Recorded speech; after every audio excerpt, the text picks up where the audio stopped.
Young వాళ్ళల్లో ఎందుకు వస్తున్నాయి హార్ట్ అటాక్స్? దాకా లేని ఏం మారింది? మెయిన్గా చెప్పాలి అంటే లైఫ్ స్టైల్.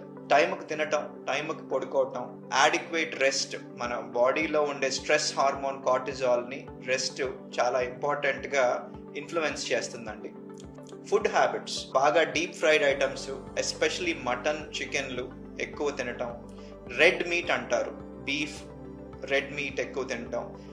ఇలాంటి కొన్ని ఫుడ్ ఐటమ్స్ ఉంటాయి విచ్ విల్ అంటే ఎక్కువ రిస్క్ ఆఫ్ హార్ట్ అటాక్స్ని కాజ్ చేసే ఫుడ్ ఐటమ్స్ కొన్ని ఉంటాయి.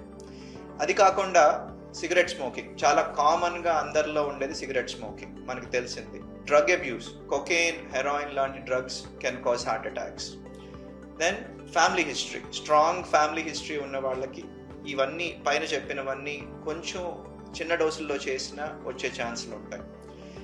ఇవన్నీ కాకుండా ఒబేసిటీ, సెడెంటరీ లైఫ్ స్టైల్, ఇంకా చాలా కారణాలు ఉంటాయి. యంగ్ హార్ట్ అటాక్స్ కారణాలు ఇవి.